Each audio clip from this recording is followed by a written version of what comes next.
თბილისის სახელმწიფო უნივერსიტეტის და ასევე სხვადასხვა უმაღლესი სასწავლებლების ორგანიზებით გაიმართა საერთაშორისო კონფერენცია, რიგით მესამე საერთაშორისო კონფერენცია, სახელწოდებით ტერმინოლოგია, მემკვიდრეობა და თანამედროვეობა. თემაზე სტუდიაში სასაუბროთ სტუმრები მოვიწვიეთ. ბატონი როდოლფო მასლიასი, ევროპარლამენტის ტერმინოლოგიური მართვის განყოფილების ხელმძღვანელი და ქალბატონი ციცი გაბესკირია, ლექსიკოგრაფი, პუბლიცისტი, რომელიც ამავდროულად იღებდა მონაწილეობას კონფერენციაში. ქალბატონი ციცი დაგვეხმარება დიალოგის წარმართვაში და რა თქმა უნდა ვისაუბრებთ კონფერენციის მიზნებსა და მნიშვნელობაზე. დილამშვიდობისა, ძალიან დიდი მადლობა ბატონ როდოლფ ჩვენთან მობრძანებისთვის. ქალბატონ ციცი, პირველ რიგში მინდა გკითხოთ კონფერენციის მნიშვნელობის შესახებ, უკვე მესამედ ტარდება, როგორც უკვე აღნიშნე და ასევე რა მიზანი აქვს ამ კონფერენციის ჩატარებას. So as we know, it's for the third time the conference has been taking place. And what's the importance and what are the aims of this conference, please, if you can tell us? So first, thank you very much for the invitation, very honoring invitation. Also to the conference as to your television.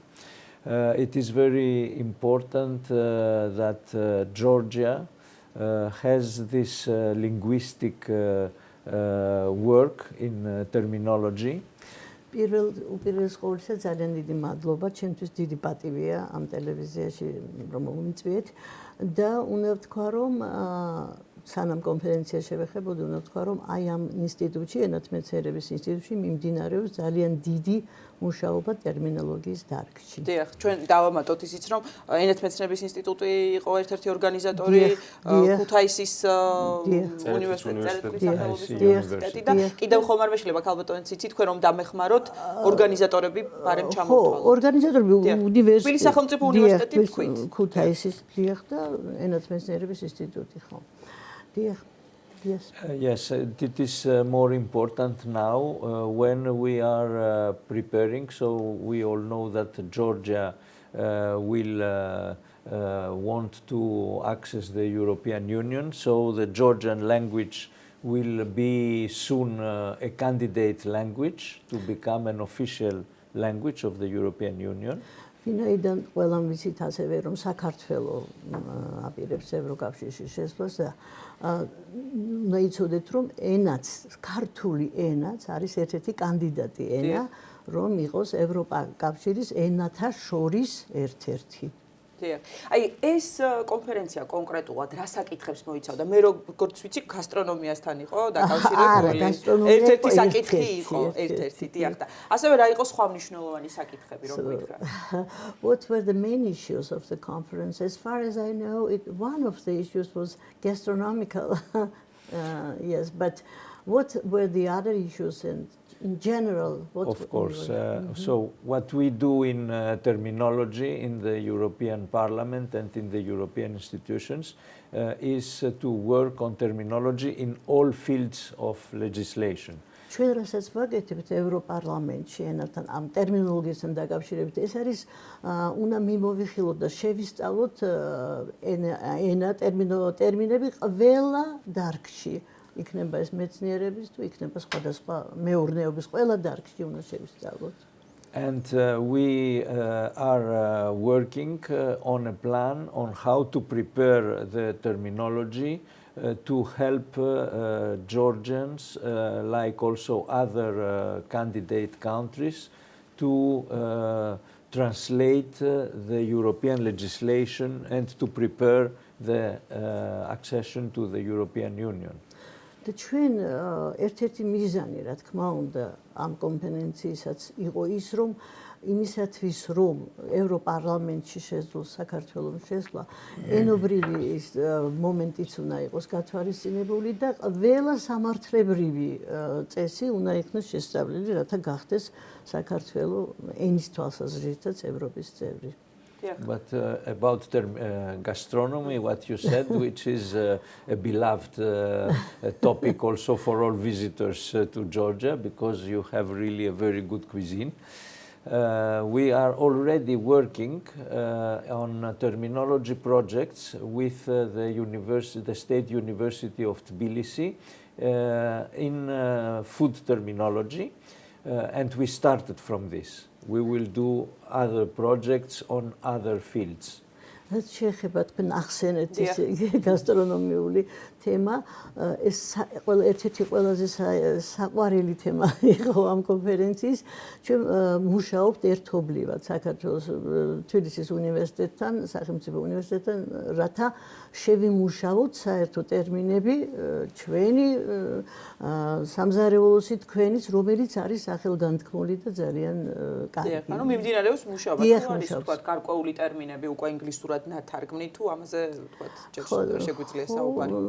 Well, the work has all begun already, but it is just the beginning. Yes, are there just parallel terms in cuisine, Georgian and European, say, or not yet? Of course, gastronomy is a bridge of cultures. So in our projects, our project is called Terminology Without Borders. And the projects that we do are exactly to compare recipes of different countries and it is really a cultural asset of every country. Yes. რა თქმა უნდა, გასტრონომიას უწოდებენ ხიდს, ესე იგი, ხალხთა შორის და ჩვენ ასოციაციას ქვია ტერმინოლოგია საზღვრებს გარეშე, ესე იგი, ამდენად ძალიან საინტერესოა შედარება და სხვადასხვა ქვეყნების, არა მხოლოდ საქართველოს, არამედ სხვადასხვა ქვეყნების შედარება ქართულ სამზარეულოსთან და ჩვენ ამ მიმართულებით ბევრს გავაკეთებთ.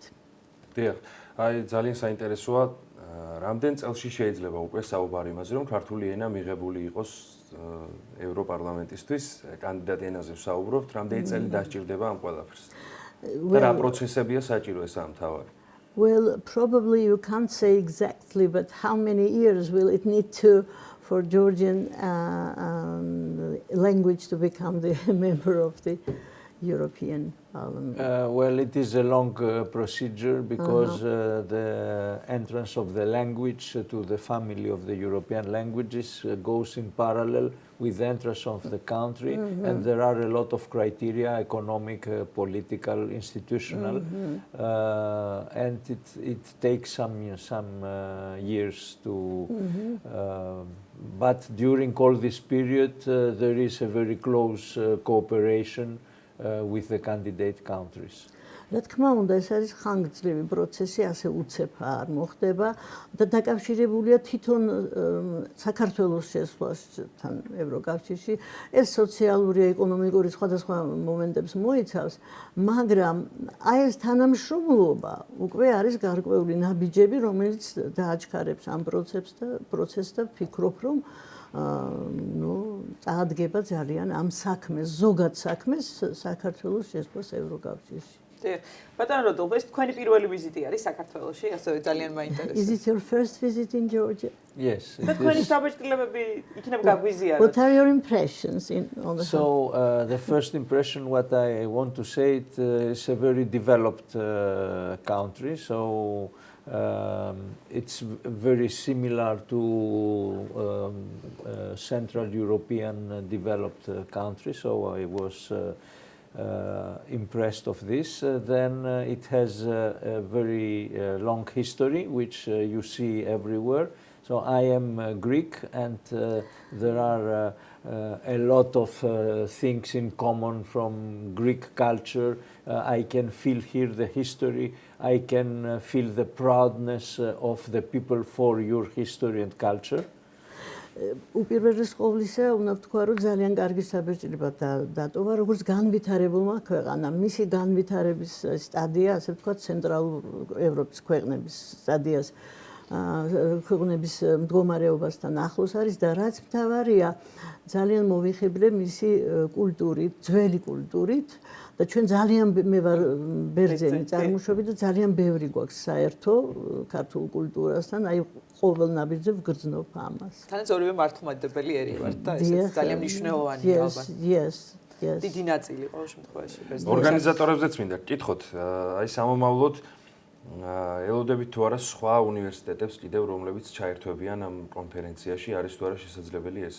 ვახსენეთ წერეთლის უნივერსიტეტი, ქუთაისის, თბილისის სახელმწიფო უნივერსიტეტი თავისთავად, სხვა უნივერსიტეტები თუ ჩაებმებიან ამ მნიშვნელოვან პროექტში. What do you think are the perspectives of?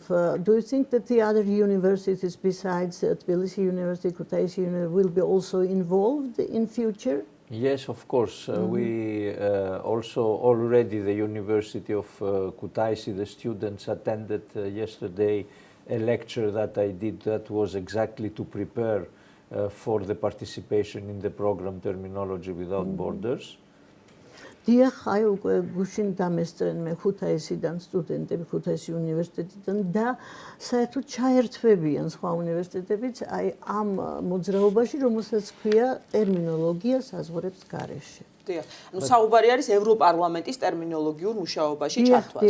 არის ამ შემთხვევაში, ხო? But this gives me the opportunity to say that I was very impressed of the organization of the university. And the many fields and sciences, it's really your university system seems to be very well organized.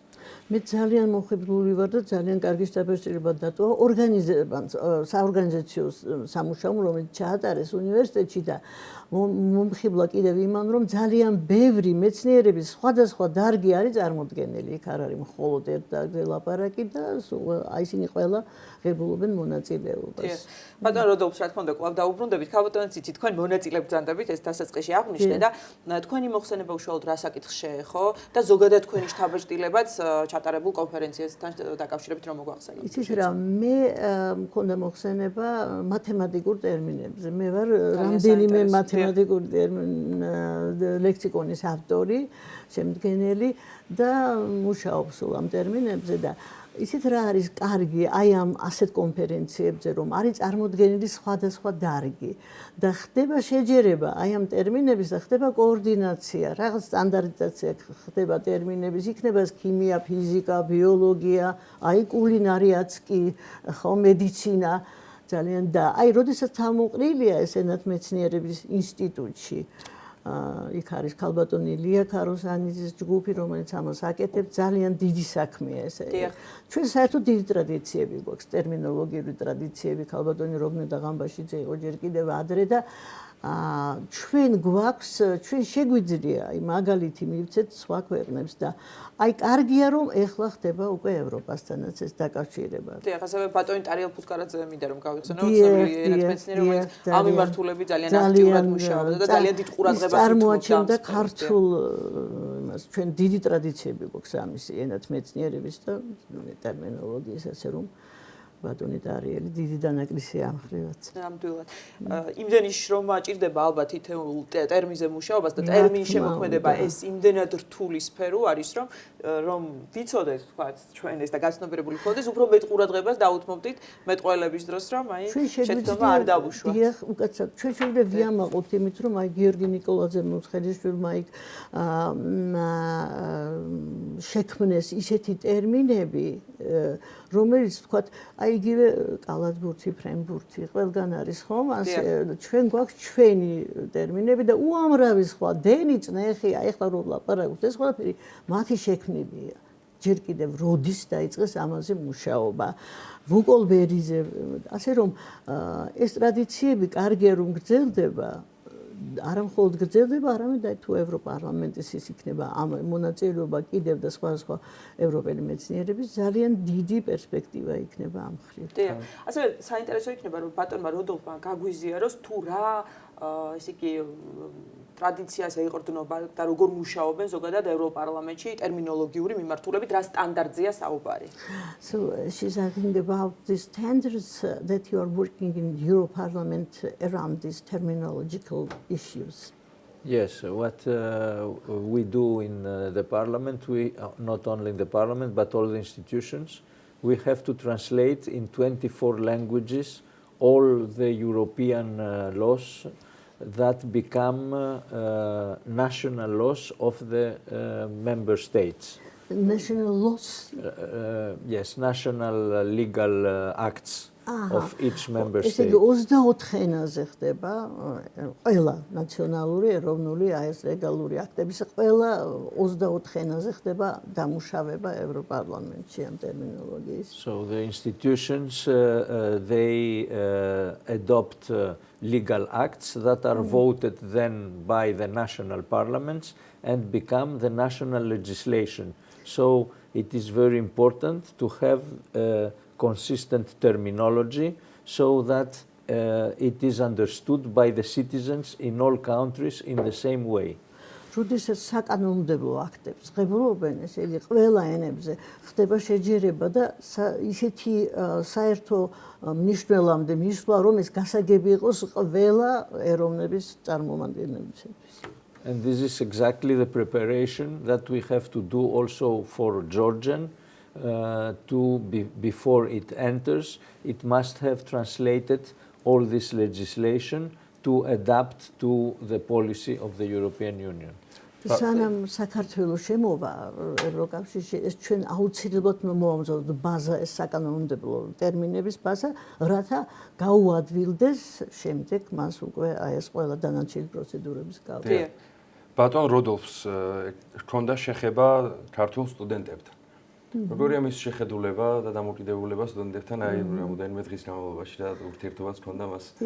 You had some contacts with Georgian students. What are your impressions? How do you feel about them? I wanted to say that I was very impressed of the seriousness of your young people in the university. It has really, you see that they respect the place, their studies, and we are really impressed of the quality of the work of the professors with the students. მე ძალიან კარგი შთაბეჭდილება დატოვა ჩემზე იმ დამოკიდებულებამ, სერიოზულ დამოკიდებულებამ, რომელიც აქვთ მათ თავიანთი საგნის მიმართ და პატივსცემენ ასევე ამ საგანს, სერიოზულად უდგებიან და ასევე ძალიან მომეწონა პედაგოგების, პროფესორების მუშაობა სტუდენტებთან. ისინი ძალიან კარგ სამუშაოს ატარებენ და ზოგადად საქართველოს ქართულ ტერმინოლოგიურ ტრადიციებზე რას გვეტყვით, ბატონ როდოლფო? What can you say about the Georgian traditional terminological foundations that we have in Georgia? Yes, so we were invited by the Institute of Linguistics that organized this very important conference, also together with the president of the European Association of Terminology and the president of Infoterm, an organization of UNESCO. And also in many institutions there is a very important work about terminology and linguistics, and I must say not in many countries you encounter so serious linguistic work. ჩვენ გქონდა შეხვედრები არა მარტო მე, არამედ You mean Henrik Linsel, ევროკავშირის ევროპის ტერმინოლოგიის საზოგადოების პრეზიდენტი იყო და ძალიან ბევრი რამ შევიტყვეთ ამ მუშაობაზე, ძალიან სერიოზული მუშაობა მიმდინარეობს ტერმინოლოგიის ის ტრადიციები, რომლებიც იყო, გრძელდება ახლა და მუშაობენ. აი, რა არის კიდევ საინტერესო ახლა ვინც ჩვენ არ ვერკვევით ისე ღმართ ამ დარგში, აი ეს ტერმინები, რომლებიც პარალელური ტექსტები გენებიდან ამოიკრიბება, სად იყრის თავს, თუ არსებობს რაიმე ტერმინთა ბანკი, აი ესეთი, აი რა, სად და ვინ არიან პარტნიორები ამ შემთხვევაში? So all these terms, that where are they concentrated? Is there any? Yes. We have a big database called IATE that has 8 million terms in the 24 official languages. And to this database, we add each time a new language that becomes official. ესე იგი ეს 8 მილიონი სიტყვას აერთიანებს ეს data ეს რომ მონაცემთა ბაზა რომელიც არის და 24 ქვეყნის ენა არის აქ წარმოდგენილი და ხდება ამის მერე შემდეგ კიდევ დიახ, ანუ 24 ქვეყანა თანამშრომლობს და ტერმინბანკში იყრის ტერმინბანკში დიახ. და თქვა აი რა ხანგრძლივი ალბათ მუდმივი პროცესია, ხო? მუდმივად ხდება ამ ტერმინოლოგიის განახლება. Permanent process. We are already adding Georgian and other languages, but this database is public. But for the moment, you can see only the official languages. როდესაც ოფიციალურები გავხდებით, მაგის შემდეგ დავამატებთ ვუმატებთ ქართულ ენასო და როდესაც ოფიციალური იქნება, ჯერჯერობით არ არის ესა, მაგრამ როდესაც ის საქვეყნო გახდება, მერე უკვე ქართული ენაც შევა. ძალიან დიდი მადლობა ჩვენთან მობრძანებისთვის. ეს როგორც აღნიშნეთ, იყო რიგით მესამე საერთაშორისო კონფერენცია. დანარჩენი ორი შესაბამისად ჩატარდებოდა პანდემიის პერიოდში და ალბათ იყო უფრო ჰიბრიდული, დისტანციური. ერთი ჩატარდა პანდემიამდე, ხო. მოასწარით. So this is the third conference. One was international conference, because before the pandemic. Yes. So და მასშტაბები კიდევ გაიზრდება ალბათ მომავალ წლებში. It will be on a larger scale, yes, in future. Yes, it will be. We all suffered with the pandemic. We tried to communicate through screens. It's not the same thing. So I was very happy to be able to be here in presence and to meet the people with whom we already work. And ჩვენ ძალიან ბევრი დანაკნისი იყო, ჩვენ ძიანი მოგვაყენა პანდემიამ ამ დაავადება, მაგრამ ამიტომ ეკრანთან ლაპარაკი სულ სხვა არის, ვიდრე პირადად ლაპარაკი და ძალიან დიდი ბედნიერი ვარ, რომ ჩამოვედი და აი მქონდა ამის შესაძლებლობა გავსაუბრებოდი ყველას. წარმატებებს გისურვებთ. წარმატებებს გისურვებთ. დიდი მადლობა რომ იყავით ჩვენთან ერთად. Thank you for your time. Thank you very much. და შევახსენოთ მაყურებელს, რომ ჩვენი გადაცემის სტუმრები იყვნენ ბატონი როდოლფო მასლიასი, ევროპარლამენტის ტერმინოლოგიური მართვის განყოფილების ხელმძღვანელი და ქალბატონი ციცი გაბესკირია, ასევე მონაწილე კონფერენციის და ლექსიკოგრაფი პუბლიცისტი ასევე.